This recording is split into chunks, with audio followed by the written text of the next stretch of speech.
History subject के महत्वपूर्ण प्रश्नों पर चर्चा करेंगे। चलिए शुरू करते हैं। हमारा फर्स्ट प्रश्न है, प्रथम विश्व युद्ध के किन्हीं दो कारणों का जो है आपका वर्णन करना है। तो प्रथम विश्व युद्ध के किन्हीं दो कारणों को अगर बात करें तो पहला है साम्राज्यवादी प्रतिस्पर्धा।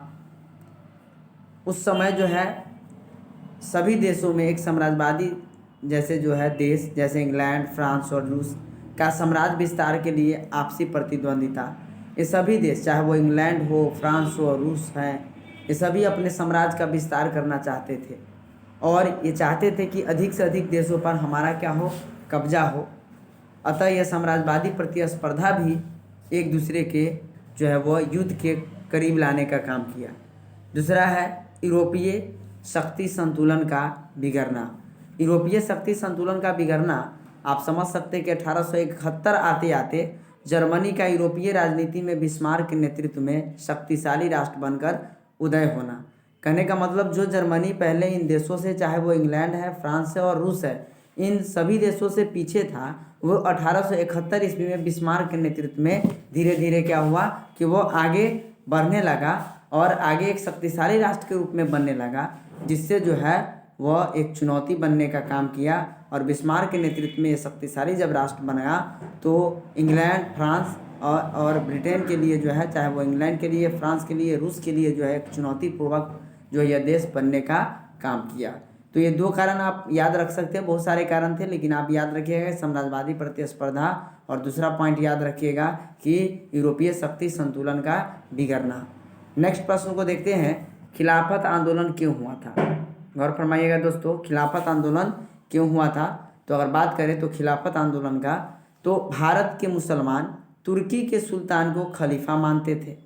जो भारतीय मुसलमान थे वो तुर्की के जो सुल्तान थे उनको क्या मानते थे, खलीफा मानते थे।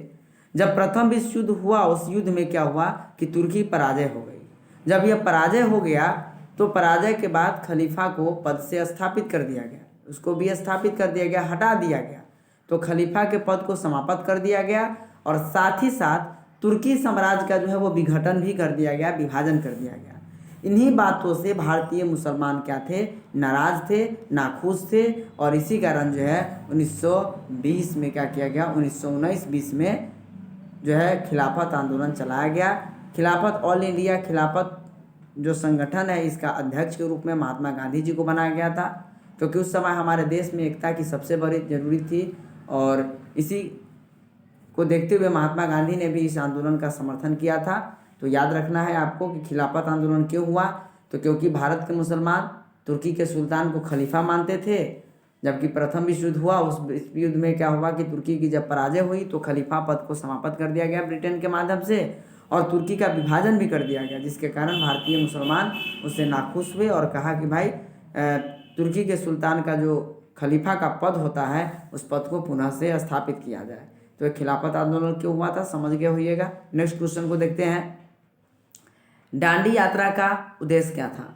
तो दांडी यात्रा का उद्देश्य की बात करें तो दांडी यात्रा महात्मा गांधी द्वारा 12 मार्च से 6 अप्रैल 1930 के बीच चलाया गया नमक सत्याग्रह था।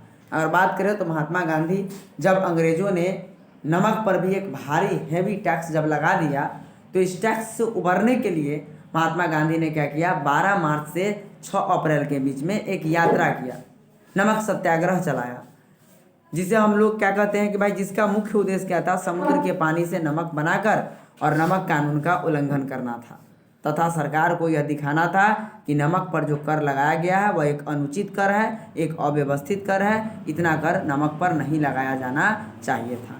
तो याद रखिएगा दोस्तों कि नमक, अगर आपसे पूछा है कि दांडी यात्रा का मुख्य उद्देश्य क्या था, तो दांडी यात्रा जो है महात्मा गांधी के द्वारा चलाया गया एक नमक सत्याग्रह था। महात्मा गांधी दांडी यात्रा करके और वहाँ जो दांडी पहुँच करके इन्होंने क्या किया, साबरमती आश्रम से दांडी की यात्रा किया था उन्होंने और समुद्र के पानी से नमक बनाकर नमक कानून का उल्लंघन किए और यह सरकार को दिखाए कि आपने जो कर लगाया है यह कर एक अनुचित कर है, आप इस कर को हटाइए। नेक्स्ट क्वेश्चन को देखते हैं, 4 नंबर क्वेश्चन है, असहयोग आंदोलन प्रथम जन आंदोलन था कैसे। तो यहाँ हम अगर देखें कि असहयोग आंदोलन प्रथम जन आंदोलन था कैसे, तो आप जानते हो कि असहयोग आंदोलन 1920-21 में महात्मा गांधी के द्वारा चलाया गया एक प्रथम जन आंदोलन था, क्योंकि इस आंदोलन में समाज के सभी वर्ग चाहे वो नारी हो, महिला हो, पुरुष हो, बच्चे हो, बुजुर्ग हो, सभी ने मिलजुल करके भाग लिया था। और इस आंदोलन में विदेशी वस्तुओं का बहिष्कार किया गया था। पाश्चात्य शिक्षा, जो पश्चिमी शिक्षा प्रणाली थी, उसका भी विरोध किया गया था। तो क्यों इसको कहेंगे प्रथम जन आंदोलन? क्योंकि इसमें समाज के सभी वर्गों ने, चाहे वो बूढ़े हो, बुजुर्ग हो, महिलाएं हो, बच्चे हो, छात्र हो, शिक्षक हो, सभी लोगों ने इसमें क्या किया था, भाग लिया था।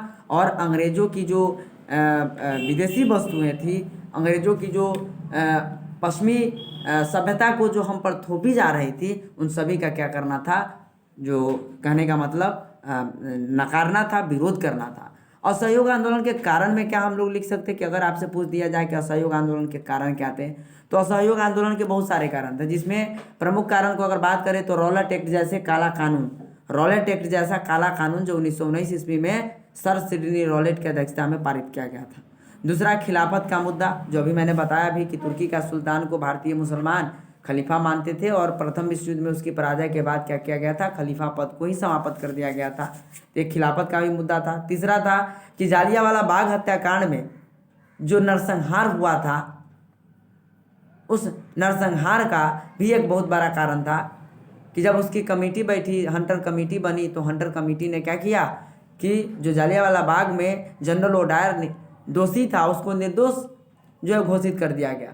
ये सब भी कारण था जिसके कारण, और जो कहने का मतलब यहाँ पर विदेशी वस्तुओं का बहिष्कार भी करना एक बहुत बड़ी जो कारण था। तो याद रखिएगा कि असहयोग आंदोलन के कारण में खिलाफत का मुद्दा था, रॉलेट एक्ट जैसे काला कानून था, जो है जालियांवाला बाग में नरसंहार था, और विदेशी वस्तुओं का बहिष्कार करना था, और पाश्चात्य शिक्षा का जो है लगातार हम पर थोपी जा रही थी, इनका भी विरोध करना था। तो असहयोग आंदोलन क्या है, उम्मीद है कि आप समझ गए होइएगा। नेक्स्ट प्रश्न को देखते हैं। सविनय अवज्ञा आंदोलन के क्या परिणाम हुए?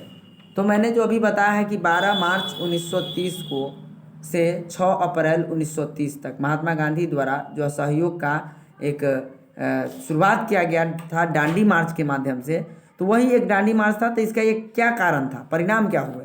तो सविनय अवज्ञा आंदोलन गांधी इरविन समझौता 5 मार्च 1931 को जो है पश्चात समाप्त हो गया, जब गांधी जी के बीच में और लॉर्ड इरविन जो उस समय वायसराय थे भारत के, उनके बीच में एक 11 सूत्री समझौते के लिए एक दस्तखत हुआ, और इसी दस्तखत के माध्यम से क्या किया गया कि सविनय अवज्ञा आंदोलन को महात्मा गांधी ने स्थगित कर दिया।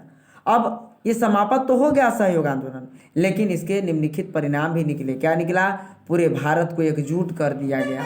यानी महात्मा गांधी ने असहयोग आंदोलन, सविनय अवज्ञा आंदोलन के माध्यम से पूरे भारत को एकजुट करने का काम किए। दूसरा काम क्या हुआ कि बड़ी संख्या में पहली बार कृषक, जो किसान थे, वे भी इस आंदोलन में भाग लिए, मजदूरों ने भाग लिया, महिलाओं ने बढ़ चढ़ करके हिस्सा लिया, छात्रों ने हिस्सा लिया। तो लोगों के अंदर एक राष्ट्रवाद का भावना जो पैदा करने का काम किया गया था, किसके माध्यम से? सविनय अवज्ञा आंदोलन के माध्यम से।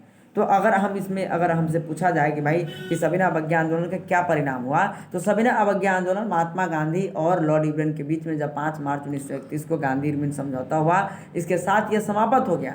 लेकिन समाप्त होने के साथ ही साथ लोगों को राष्ट्रवाद पर सोचने का एक मौका प्रदान दिया। ये पहला बार ऐसा हुआ था कि समाज के जो लोग हैं वो एकजुट हुए थे। और दूसरा बात कि बड़ी संख्या में जो है पहली बार कृषक, मजदूर और स्त्रियां भी बढ़ चढ़ करके इसमें हिस्सा लिया था। तो इन 5 प्रश्नों का हमने इस वीडियो में डिस्कशन किया। आपको अगर यह वीडियो अच्छा लगे तो please JMR study YouTube channel को लाइक, सब्सक्राइब और शेयर जरूर कीजिएगा। थैंक यू, धन्यवाद।